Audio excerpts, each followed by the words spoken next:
अथर्व बदल गया, उसकी सोच बदल गई है, वही कहने आया हूं। वाह वाह वाह, आज मैं इतना खुश हूं अथर्वा। मांगो तुम्हें क्या चाहिए, क्या करना है तुम्हें?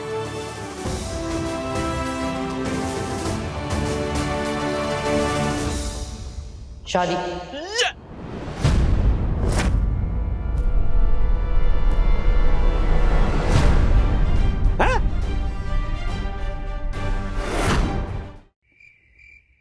ए दकू, तू उसको छोड़, तू मुझे बता, यामिनी वहनी और ज्योति वहनी जब चाय वाले के पास पूछताछ करने के लिए गए थे, तब उसने क्यों नहीं बताया कि उसके पास पैसे? वो था ही नहीं ना। उसकी छुट्टी थी, उसका भाई उसकी टपरी पे चाय बना रहा था, तो यामिनी भाभी और ज्योति भाभी जब पैसे के बारे में पूछ रहे थे तो उसके भाई को आइडिया ही। अच्छा, क्या चल क्या रहा है? हाँ राजू, हाँ तुझे पता है क्या हुआ? क्या? मेरे पैसे मिल गए। हाँ वो तो सुबह ही मिल गया ना। नहीं नहीं डैडी, सुबह का अभी अभी मिले विमान को। हाँ ये ना, वो सब छोड़िए अंकल, आप ये लीजिए, पास ऑन प्लीज। और याद रखिए अंकल, दुनिया में अच्छाई अभी भी जिंदा है, चमत्कार होते हैं। अरे बेटा, अरे इसकी कोई जरूरत नहीं है, मनोज दादा को सुबह पैसे मिल गए। राजू, हाँ हाँ दादा। अब तो एक बात बता, अगर ये मेरे पैसे हैं, तो जो पैसे तूने मुझे सुबह दिए, वो किसके पैसे थे? तुमने मनोज दादा को सुबह पैसे दिए? हाँ मतलब मैं बताना भूल गया कि दादा को सुबह पैसे मिल गए। Bye bye. रोक रोक रोक रोक, आई एम सॉरी, देखो वो क्या है ना कि सखी को वीडियो बनाने मैंने बोला था, वो मेरा आइडिया था, तो मुझे रिस्पॉन्सिबल फील हो रहा था, कुछ उसमें कोई रिस्पॉन्स ही नहीं आया, तो इसलिए फिर मैंने बोला मैं ही पैसे दे देता हूँ, प्लीज मुझे माफ कर दो। आई अप्रिशिएट योर हेल्प, लेकिन तुम क्यों ये सब कर रहे हो? वो अंकल, मुझे हेल्प करनी थी, अब मैं भी इस फैमिली का पार्ट हूँ ना अंकल, तो हैं? ये कब डिसाइड हुआ, ये कब बन गया फैमिली का पार्ट? डैडी विवान सिर्फ हेल्प करना चाहता था और मैं अपने इंटर्नशिप की सैलरी से उसे पैसे देने वाली थी, क्योंकि काका हमें से किसी से भी ऐसे डायरेक्टली पैसे नहीं लेते, इसलिए हमने ये स्टोरी बनाई। अच्छी स्टोरी थी और मैं मान भी लेता अगर ये सेम आइडिया और 3 लोगों को नहीं आया होता तो। क्या? और 3 लोग? वो कौन है? विद्या, मम्मी, डक्कू महाराज और अब ये महापुरुष विवान। सुबह से मुझे 5 लिफाफे मिल चुके हैं। कल तक 25,000 रुपए के लिए हाथ पांव मार रहा था मैं, और आज 1.25 लाख रुपए जमा हो गए। सबकी कहानी भले ही झूठी थी, पर इरादे सच्चे और नेक। तू सही कहता है राजू, इस दुनिया में वाकई सच्चाई अभी भी जिंदा है और चमत्कार होते हैं। यस। लेकिन दादा, मतलब आपकी खुददारी पर नाज है मुझे, लेकिन जब मतलब हेल्प की जरूरत हो तो अपनों से पैसे लेने में कैसा हिचकिचाना? हाँ, और अगर कोई फ्लैट खाली है तो मैं भी साई दर्शन में ही शिफ्ट हो ही जाता हूँ। इसका अपना ट्रैक चल रहा है। मनोज भाई, मनोज भाई, मनोज भाई, तो आप यहाँ पे मिल गए। अब मानोगे नहीं, आप यकीन नहीं करेंगे कि क्या हो गया। क्या हो गया? पैसे मिल गए, पैसे मिल गए, आपके पैसे मिल गए। बोलो। सेम स्टोरी वापस रिपीट होने वाली। अच्छा, कहाँ मिले? बैंक में। बैंक में? बैंक के पास से। हाँ, जिस बैंक में आप वो पैसे डिपॉजिट करने गए थे ना, वहीं पे गिरे पड़े थे, वहीं से मिले। अरे बाबा, इस दुनिया में अच्छाई अभी भी जिंदा है। हाँ? और चमत्कार होते हैं। भाई ये ऑलरेडी हो गया है।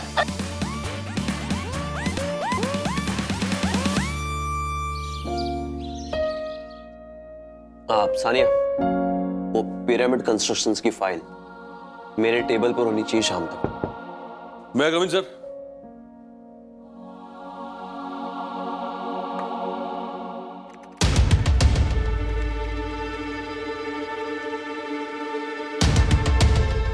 क्या हो गया? आज पूछा नहीं कि सर आपने बुलाया? कुछ काम था सर।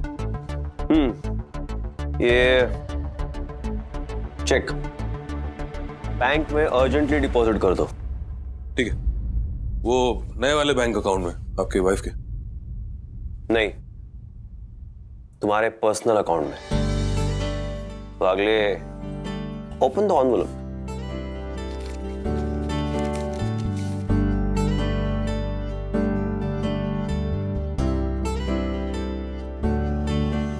ये पैसे?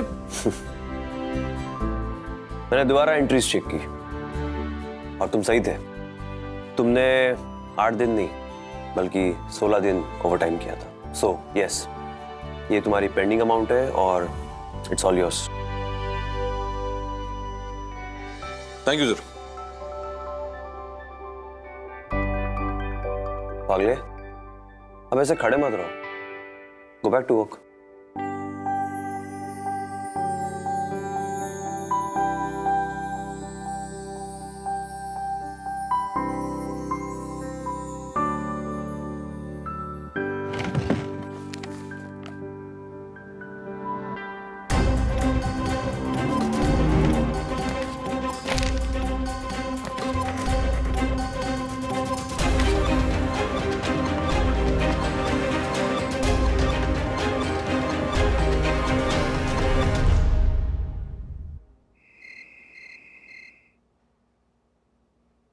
उस दिन वो लिफाफा ऑफिस से निकलते हुए जल्दबाजी में मैं मेरे ही ऑफिस के ड्रॉअर में भूल गया, जिसे हम पूरी दुनिया में ढूंढ रहे थे। साहब ये तो वही कहावत हो गई, बगल में छोरा और गांव में ढिंडोरा। चलो, जो हुआ उससे ये सबक तो मिलता है कि जल्दबाजी में कोई काम नहीं करना चाहिए। जल्दबाजी का काम शैतान का काम होता है। चलो दादा, मैं चलता हूँ। हाँ, थक गया। राजू, ये पैसे रख तेरे बस। और मुझे ये बता कि तूने मुझसे झूठ क्यों बोला? क्यों बोला मुझे कि दिलीप के किसी रिक्शा वाले दोस्त ने उसको ये लिफाफा लाके दिया? तेरे पैसे है ना ये? तो रख तू। दादा, ये पैसे मेरे भी नहीं है, ये जिसके हैं मुझे लौटाओ। क्या? ये पैसे तेरे नहीं है? तो किसके?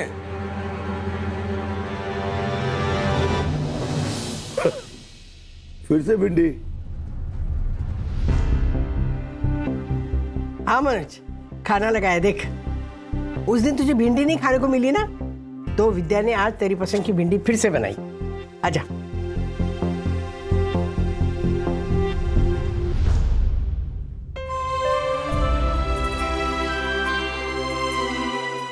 ये एनवेलप कहाँ से आया?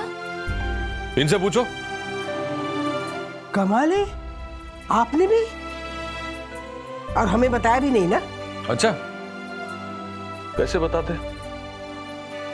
तूने बताया था मम्मी? वैसे तो हमेशा मुझे ताना मारते रहते हैं, आज अचानक ये प्यार कहाँ से उभरा है? अचानक? तेरी याददाश्त भी दिमाग की तरह कमजोर है। अरे तुझे शायद याद नहीं, मैंने तुझसे हमेशा प्यार जताया है, लेकिन तुझे कभी दिखा ही नहीं। तू बहुत छोटा था इसलिए शायद तुझे याद नहीं होगा, पर वो तेरी माँ नहीं बल्कि मैं था। तेरी साइकिल से एक्स्ट्रा पहिया निकालने नहीं दिया था। मैं नहीं चाहता था कि तू गिरे, उस वक्त नहीं चाहा तो अब कैसे गिरने दूं? लेकिन अब ये क्यों किया? क्योंकि तू पहली बार सच बोला, हिम्मत से सच का सामना करने के लिए तैयार हुआ, सजा पाने की चिंता किए बगैर। अगर तू सच बोलने की कोशिश करे और बाप होकर मैं कुछ भी ना करूं तो मैं बाप कहलाने लायक नहीं। बस इसीलिए किया। एक बात और, मुझे भी मंगेश की तरह ये भिंडी पसंद नहीं, पर मुझे पता है मुझे बचपन से भिंडी बहुत अच्छी लगती है। इसलिए पूछ, रोज रोज अब चुपचाप खा लिया करता हूं।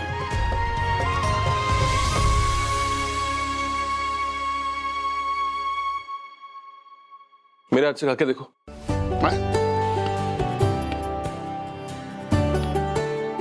कैसे लगी?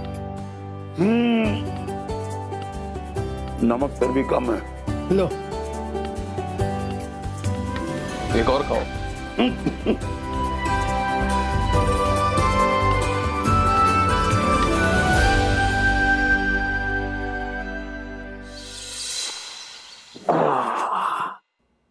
यार क्या कर रहे हो तुम? राजेश, क्या तुम एक सच्चे पिता हो? अपने बेटे या बेटी के अच्छे दोस्त हो? मैं हूं, क्योंकि आज मेरा 15 साल का बेटा अपनी कंपनी का सीईओ बनने जा रहा है। आज से 1 साल पहले वही बेटा मोबाइल गेम, सोशल मीडिया और अपने निठल्ले दोस्तों के कब्जे में था। क्या कर रहे हो तुम? मैं? हाँ तुम। पेपर पढ़ रहा हूं। खोलो खोलो ये पेपर, देखो इसमें ट्यूशन क्लासेस की एडवर्टाइजमेंट होगी। 99%, 98% लाने वाले बच्चों की फोटो होगी। है? तुम्हारे बेटे की फोटो क्यों नहीं है इसमें? क्योंकि तुम जैसे लोग पेपर केवल पढ़ते हैं, अपने बच्चों की स्टोरी छपने के लिए कुछ नहीं करते। नहीं, ऐसा नहीं है, मतलब मैं। अगर तुम्हारे बेटे ने 10th का एग्जाम दिया है तो आने वाले 10 साल बाद तुम्हारा बेटा किसी बस का ड्राइवर होगा या किसी प्लेन का पायलट, ये केवल तुम डिसाइड कर सकते हो। आज तुम्हारा बेटा सो रहा है। मैं जगाता हूँ उसे। रुको, वो नहीं सो रहा है, सो रहे हो तुम। मिस्टर राजेश वागले, जाग जाओ, ये जागने का समय है। एक अच्छा बाप बनने के लिए अपने बेटे के दोस्त बनो, उसके इंस्पिरेशन बनो, उसे मोटिवेट करो। तुम ही हो तुम्हारे बेटे के जीवन के शिल्पकार। जाओ और जाकर पूछो उसे, कौन हो तुम? तुम्हारे बेटे को आईना दिखाने की जरूरत है, उसे पूछने की जरूरत है, कौन हो तुम? क्या पूछोगे? अथर्व, कौन हो तुम? अथर्व राजेश वागले। नहीं, अगर तुम राजेश वागले के बेटे होते तो तुम्हारा जवाब कुछ और होता। डैडी क्या कर रहे हो? यही तो मैं तुमसे पूछ रहा हूं कि तुम क्या कर रहे हो? कुछ नहीं। दुनिया देखो अपने अपने टारगेट की ओर दौड़ रही है और तुम क्या कर रहे हो? कुछ नहीं कर रहे हो। किसी को एस्ट्रोनॉट बनना है, किसी को बैंकर बनना है, किसी को एथलीट बनना है, किसी को पायलट बनना है। तुम्हें क्या बनना है? तुम क्या कर रहे हो? कुछ नहीं। आजकल कितने डरावने सपने आने लग गए। अरे सपनों की नहीं, मैं तुम्हारे भविष्य की बात कर रहा हूं। क्या हो गया आपको? हाँ? क्या हो गया? क्या सपना देखा आपने आज? मैंने ऐसा सपना देखा जिसमें तुम ऐसे गरीब बनकर बैठे हो। अगर तुमने मेरी बात नहीं सुनी ना तो यह बुरा सपना सच हो जाएगा। देखो धर्म, बात बिल्कुल सिंपल है। तुम्हारी इस उम्र में तुम्हें ये सोचना पड़ेगा, ये तय करना पड़ेगा कि आगे चलकर तुम्हें क्या बनना है। तुम पेड़ से टूटे हुए कोई सूखे हुए पत्ते नहीं हो कि हवा तुम्हें उछालकर कहीं भी ले जाए। तुम्हें लगता है सचिन तेंदुलकर ऐसे क्रिकेटर बन गया? नहीं, सचिन ने 6 साल की उम्र में ये तय कर लिया था, डिसाइड कर लिया था कि उसे क्रिकेटर बनना है। लता दीदी ने भी बचपन में ही तय कर लिया था कि उन्हें एक सिंगर बनना है। वैसे तुम्हें भी तय करना होगा कि तुम्हें क्या बनना है। वैसे पूछो खुद को कि 10 साल बाद मेरी क्या पहचान होगी। उबासियां लेना बंद करो। बंधु देखो देखो, इसे ये उबासियां ले रहा है। साहेब, मैं बंधु नहीं, मैं आशा हूँ। अरे बाबा, ठीक है ठीक है ठीक है। अथर्व राजेश वागले, ये सिर्फ तुम्हारा नाम है, तुम्हारी पहचान नहीं है। अगर 10 साल बाद तुमसे किसी ने पूछा कि तुम कौन हो और अगर तुम सिर्फ अपना नाम बता सके ना तो समझ लेना जिंदगी की जंग शुरू होने से पहले तुम हार चुके हो। जागो, जाग जाओ, देखो इस रिफ्लेक्शन में। हाँ, ये जो दिख रहा है ना, इसे पूछो कि तुम्हें क्या बनना है। पूछो इससे। कम ऑन, पूछो अथर्व, तुम्हें क्या बनना है? कम ऑन, पकड़ो।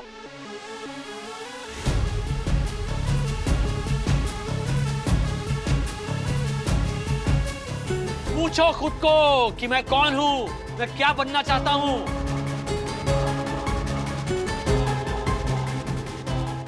क्या हुआ? क्या कुछ उल्टा सीधा बोल दिया क्या उसने? बहुत उल्टा जवाब देने लगा। अभी खबर लेती हूँ उसकी। मम्मा डैडी आप टेंशन मत लो, आपका बीपी हाई हो जाएगा, मैं देख लेती हूँ। एक मिनट, ऐसा कुछ नहीं हुआ। तो अथर्व को मैंने ऐसा मोटिवेट किया ना कि पूछो मत। ऐसा जबरदस्त इंजेक्शन दिया है, देखो क्या होता है। ये क्या था? डैडी ने सोशल मीडिया पे कोई मोटिवेशनल स्पीकर चंद्रकांत चोपड़ा को सब्सक्राइब किया है। ओह, तो मोटिवेशन का इंजेक्शन दिया अथर्व को। या पर इस महाराज पे असर होगा? कौन हूं मैं? आगे जाके क्या बनूं मैं? मेरा बाप मुझे इंजीनियर बनाना चाहता था, पर अफसोस मैं बन नहीं पाया। हे, तू इंजीनियर बनेगा तो सिर्फ इंजीनियर।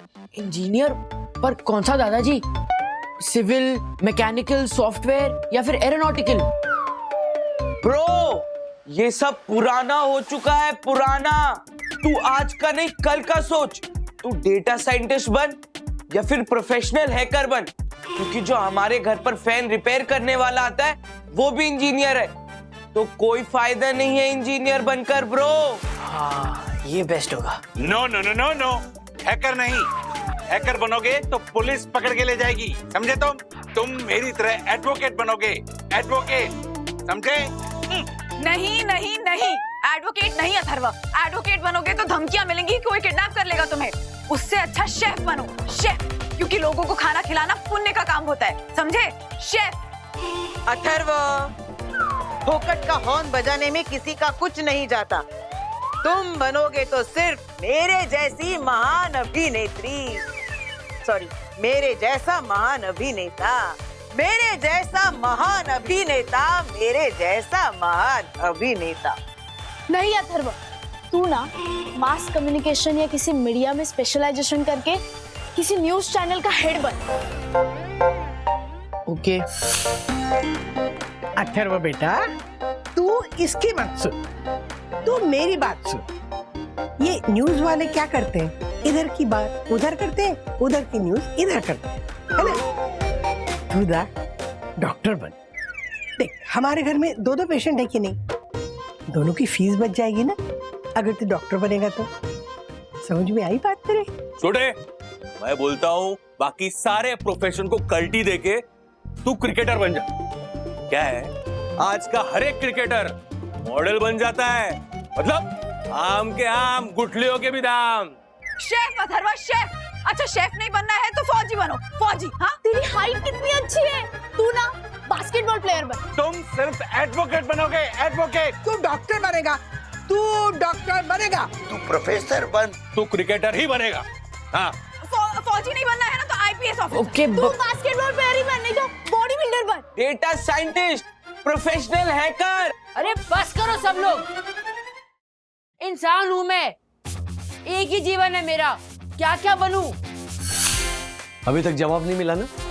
नहीं डैडी, मुझे समझ ही नहीं आ रहा है कि मैं क्या बनूं। इसीलिए किताबों से दोस्ती करो। तुम्हारे लिए मैं लेजेंडरी लोगों की बायोग्राफीज लेकर आया हूं। पढ़ो, देखो कैसे शून्य से इन्होंने दुनिया बनाई, कितनी कठिनाइयों का सामना किया, तब जाके ये महापुरुष बने। Okay daddy.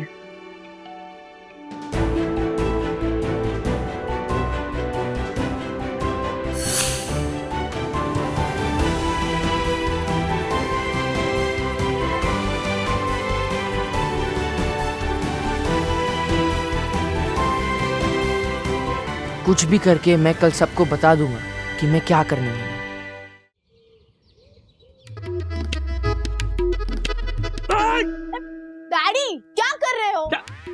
अरे अपना मोबाइल ढूंढ रहा हूं मैं, देखा तुमने? मुझे नहीं पता, अथर्व से पूछो। अरे क्या हो क्या रहा है यहाँ? अच्छा अथर्व, मेरा मोबाइल देखा क्या ना, मैंने यहीं पे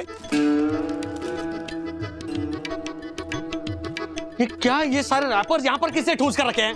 मुझे क्या पूछ रहे हो? ये भी अथर्व नहीं किया होगा। अथर्व क्या है ये? हाँ चलो साफ करो इसे, चलो चलो।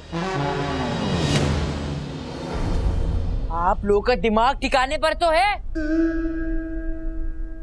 मैंने चिप्स नहीं खाए तो मैं ये रैपर नहीं उठाऊंगा। वंदे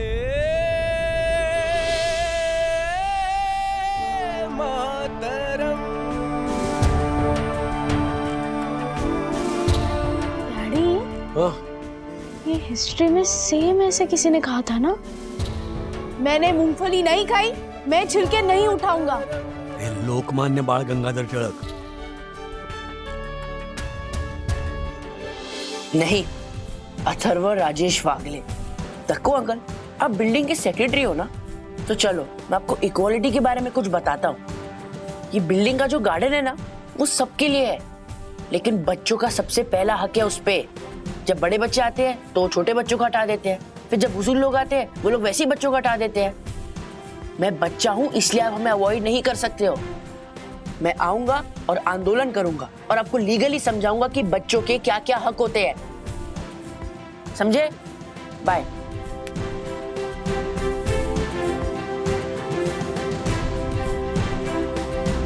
इक्वालिटी, आंदोलन, लीगल लैंग्वेज।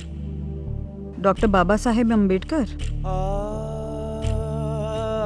सही समझा आपने। किट्टू एक बच्ची है तो इसका मतलब ये नहीं कि उसे सीखने का हक नहीं है। अरे पर ये हैकिंग, एआई सीखने के बारे में सोच रही है। तो क्या हुआ? कल की भाषा है एआई। कोई मेरे साथ हो या ना हो, इन बच्चों के लिए एआई और कंप्यूटर प्रोग्रामिंग सिखाने की क्लासेस मैं शुरू करूंगा। नए जमाने की भाषा सीखने का हक हर बच्ची को है। अगर बेटियां पढ़ाओगे नहीं तो देश आगे कैसे बढ़ेगा? प्रणाम।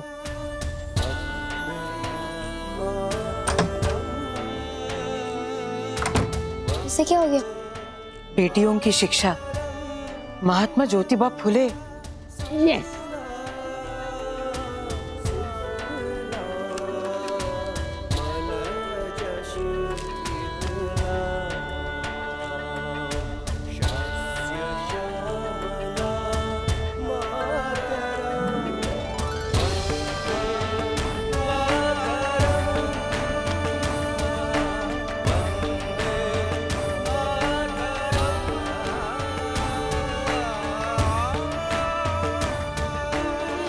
मैं ये करके रहूंगा, कोई मुझे कुछ भी कहे, मैं रुकने वाला नहीं हूं।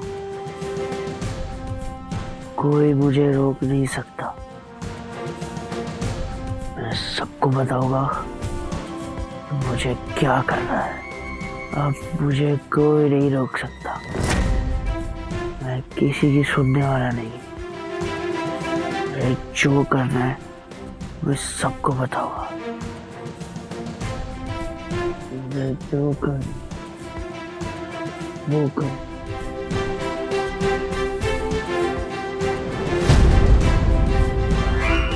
राज! राज! कौन सा इंजेक्शन लगाया था अथर्व को? हाँ, कौन सा इंजेक्शन लगाया था अथर्व को? हालत देखो उसकी, देखो। अंकल मुन्ना भाई में जैसे संजू बाबा की हालत थी ना, वैसी हालत हो गई है इसकी। मैं रुकने वाला नहीं हूँ, कोई मुझे रोक नहीं सकता।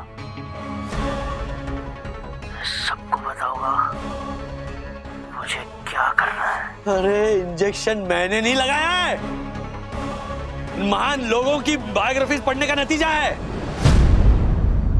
सुबह बोल रहा था कि उसको सबसे बात करनी है, डैडी को कहना कि वो ऑफिस ना जाए। यस यस, मुझे दुनिया को प्रूव करना है कि मैं एक ड्राइवर हूं।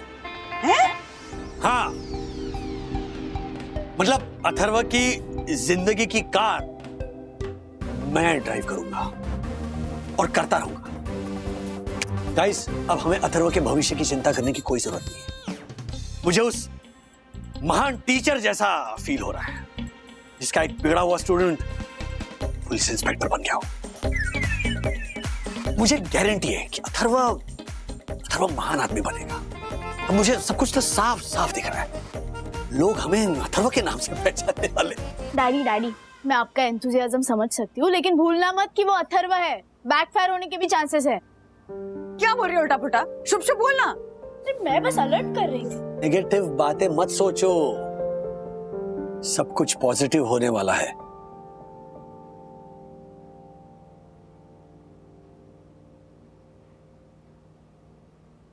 डैडी, आपने मेरी आंखें खोल दी। अगर मैं स्वामी विवेकानंद हूं तो आप रामकृष्ण परमहंस हो। अगर मैं पंडित जवाहरलाल नेहरू हूं तो आप महात्मा गांधी जी हो। अगर मैं सचिन तेंदुलकर हूं तो आप रमाकांत आचरेकर हो। पहला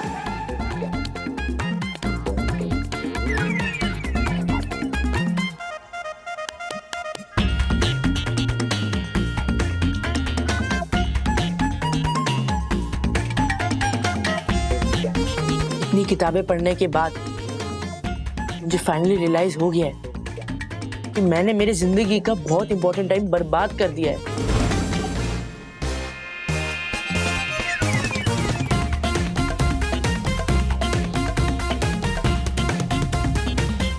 क्या बात, यही सुनना था मुझे तुम्हारे मुंह से, यही सुनना था। पूरा दिन वीडियो गेम्स खेलने वाला, हर बात पे उल्टा जवाब देने वाला। ये हमारा ही बेटा है ना? देखो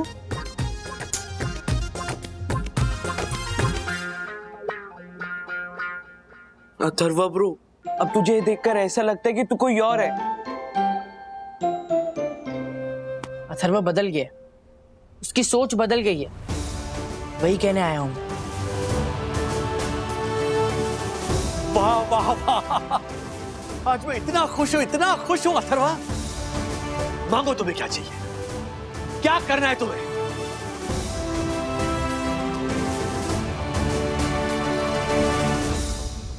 शादी।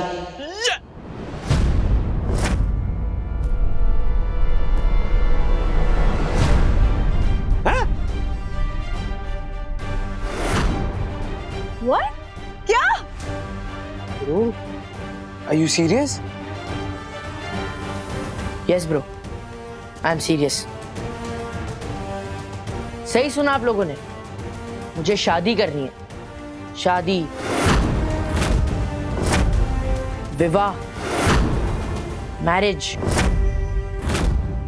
लग्न।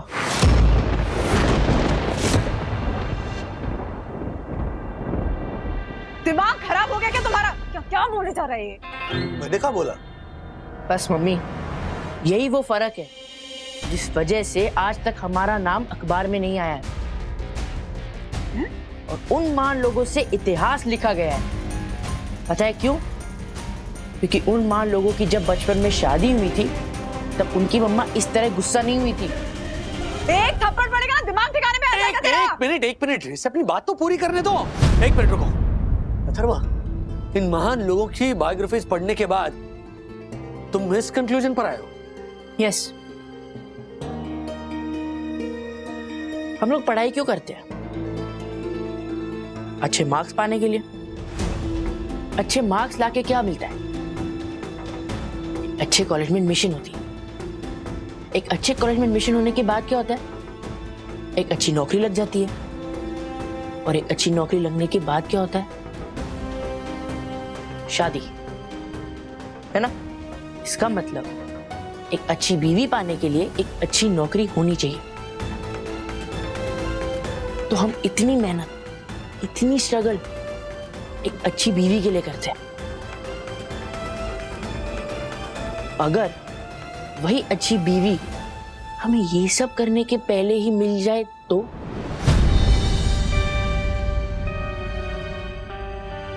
डैडी, उन किताबों में वही लिखा है, हर महान इंसान की शादी 10-12 साल में ही हो जाती है। मैं तो 15 साल का हूं, तो एक महान इंसान बनने का पहला कदम होना चाहिए शादी करना। मैं कल आपके सामने एक रिसर्च प्रेजेंट करूंगा और हम इस टॉपिक पे चर्चा उस रिसर्च को देखने के बाद करेंगे। लेकिन याद रखना, शादी करना मेरा जन्म सिद्ध अधिकार है और वो मैं लेकर रहूंगा। मुझे शादी करनी है मतलब करनी है।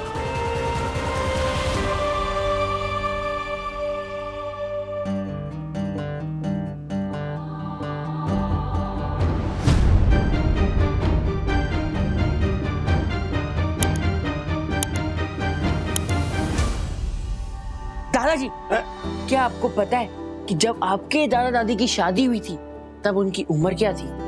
दादा की उम्र होगी कोई 10-12 साल। हाँ, और मेरी दादी की उम्र थी 12 और दादा की थी 14। यस। ये क्या उम्र है शादी करने की? अर्शद, आप कुछ ज्यादा ही टीवी शो देखने लगे हो। उसमें जो भी होता है वो सब सच नहीं होता। अरे मैं टीवी शो की बात नहीं कर रहा हूँ बावरी।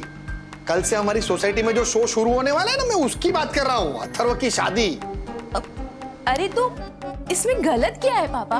आप भी तो मेरी शादी की बात तब से कर रहे हो जब से मैं 16 की हुई हूँ, तो वो 15 का है। हाँ, अगर ये बात अथर्वा के पेरेंट्स के दिमाग में आई होती तो वो गलत होती, लेकिन ये बात अथर्वा के दिमाग में आई है, इसका मतलब उसके पीछे कोई ना कोई सॉलिड लॉजिक है। My friend is coming with a new trend. मैं जा रहा हूँ। किधर जा रहा तू? एक नए रेवोल्यूशन में मदद करने। शाबाश बेटा, रिलेशनशिप में मदद करनी चाहिए। अरे वो रेवोल्यूशन की बात कर रहा है, रिलेशन की नहीं। वो क्रांति की बात कर रहा है वो। ओ, लेकिन आप लोगों को क्या लगता है, वागले परिवार अथर्व की शादी के लिए मान जाएगा? अभी तो रिसर्च के बाद ही पता चलेगा। कौन सी रिसर्च?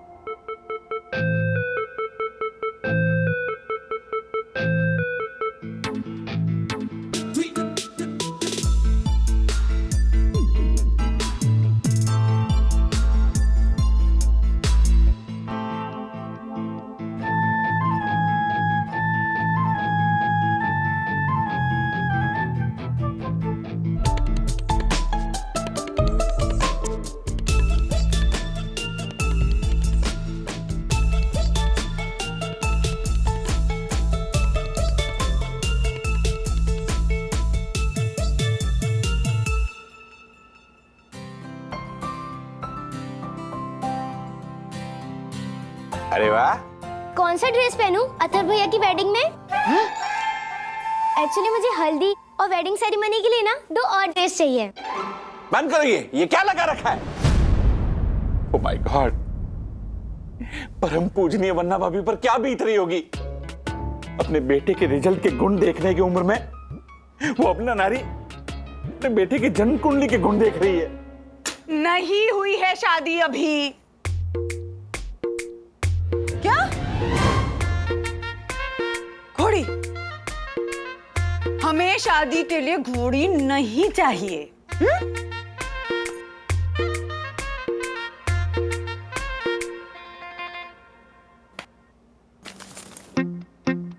घोड़ी वाले का फोन था, पूछ रहा था कि अथर्व की शादी के लिए घोड़ी चाहिए।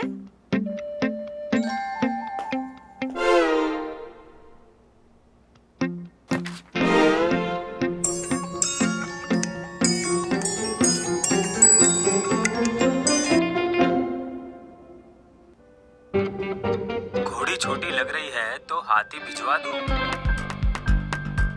दोनों का रेट सेम है, फर्क नहीं है। ऊंट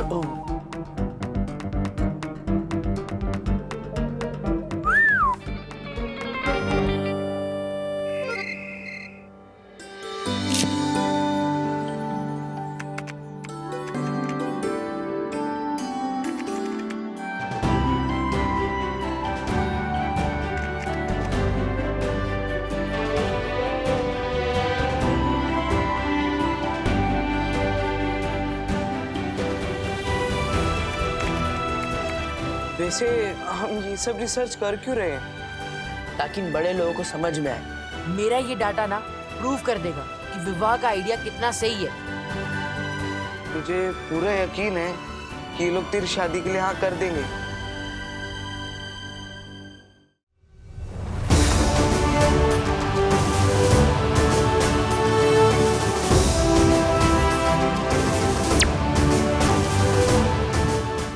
OTT presentation of बाल विवाह। क्या बात है, 4 दिन ऑफिस क्या गए तुम, एकदम कॉर्पोरेट बन गए। Thank you.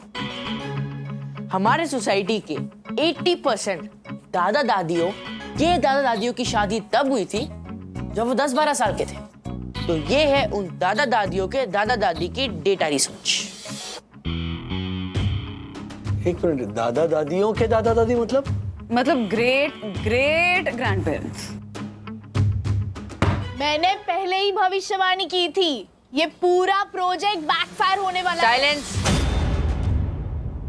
हाँ, बैठ जाओ।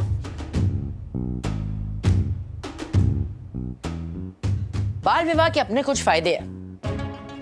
बेनिफिट नंबर 1, अक्सर जो सास बहू होती है, सास अपने बहू को ये बोलती है कि तुम्हारे मम्मी पापा ने तुम्हें अच्छे संस्कार नहीं दिए। पर जब बाल विवाह होता है तो सास अपने बहू को बचपन में ही वो संस्कार दे सकती है जो वो चाहती है।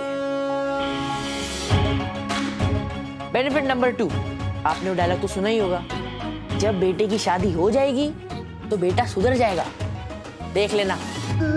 लेकिन मेरे इस रिसर्च के हिसाब से बेटे के सुधरने के लिए बेटे को 21 साल होने की जरूरत नहीं है। बस जैसे ही बेटा 15 साल का हो जाएगा वो सुधर जाएगा। कैसे? बेनिफिट ऑफ बाल विवाह। कभी आपने सोचा है कि दादा दादी आज भी क्यों लड़ते हैं? क्योंकि उनकी शादी उनके दादा दादियों की तरह बचपन में नहीं हुई थी। अगर पुराने जमाने का बेल बॉटम ट्रेंड या फिर पोल्का डॉट ट्रेंड, ये सब ट्रेंड्स अगर वापस आ सकते हैं तो फिर बाल विवाह का ट्रेंड वापस क्यों नहीं आ सकता? दिमाग हिल गया क्या तुम्हारा अथर्वा? शांत रहो। अरे क्या शांत रहो, वो तब से बकवास किए जा रहा है और तुम चुपचाप सुने जा रहे हो। हाँ, कंटिन्यू। वेल, मैंने एक और चीज ऑब्जर्व की है। हमारे भारत देश के जो महापुरुष थे वो लोग अंग्रेज से क्यों लड़ पाते थे पता है? क्योंकि उनकी बीवियां आजकल की बीवियों की तरह ऐसे झगड़ती नहीं थी, क्योंकि उनकी एज कम थी। बेनिफिट ऑफ बाल विवाह। एक चांटा पड़ेगा ना गाल पे तो सारी अक्ल। एक मिनट, शांत हो जाओ बंधु। देखो, अथर्व का रिसर्च इतना जबरदस्त है ना कि उसके रिसर्च ने हम बड़ों के मुंह पर चांटा मारा है। हाँ, कंटिन्यू। डैडी, आपको मेरी साइड लेने की जरूरत नहीं है। नहीं, मेरा रिसर्च, मेरे उसूल और मेरी पढ़ाई मेरे साथ है। डैडी, आपको नहीं लगता मम्मी की कुछ ऐसी आदतें हैं जो अगर आपका बाल विवाह हुआ होता तो आप उन आदतों को बदल सकते हैं?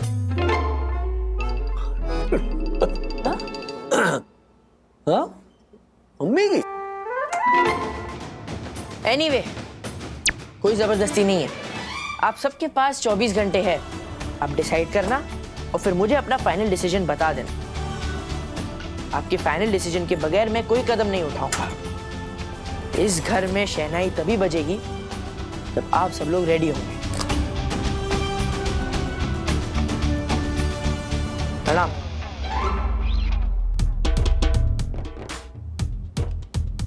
मैंने तो भविष्यवाणी की थी। अरे चुप।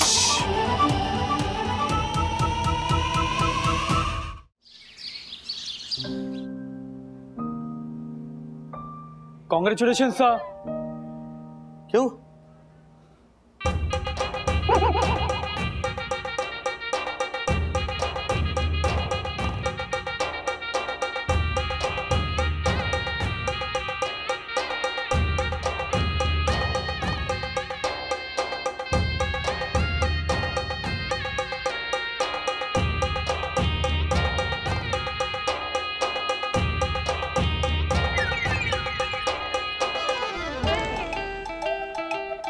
कभी कभी लगता है ना कि मेरे घर में तुम लोगों ने सीसीटीवी लगा कर रखा है। न्यूज़ पहुंच गई तुम लोगों तक? सर, बेटे को इंटर बना के ऑफिस ले आना यहाँ तक ठीक है, लेकिन शादी? और नहीं तो क्या, मुझे ही देख लीजिए, मेरी शादी की उम्र बीत चुकी है। न जाने कितने रिश्ते आते हैं रोज मेरे लिए, लेकिन मैं सबको मना कर देता हूँ। पूछो क्यों? क्योंकि मुझे पहले से रिमोट कंट्रोलिंग पसंद ही नहीं। I know. राजेश सर देखिए, शादी मतलब क्या सफेद हाथी पालने जैसा है। अरे यहाँ एक आदमी के खर्चे मैनेज नहीं हो रहे, 2-2 लोगों के खर्चे कहाँ से परवड़ेंगे? तो फिर भी बेटे की शादी कर रहे हैं, वो भी 15 साल की उम्र में। बढ़िया है सर। I know. एक मिनट राजेश सर, एक मिनट, कहीं ऐसा तो नहीं है ना कि ये फैसला अथर्व का ही है और आप हाँ में हाँ मिला रहे हो? है? वो आपका बेटा है, इसका मतलब ये नहीं कि उसकी हर बात मानी जाए। अरे सोचो लोग क्या कहेंगे। और करियर का क्या? तो करियर का क्या करोगे आप सर? I know. बोलो। अरे एक मिनट, सांस तो लेने दो।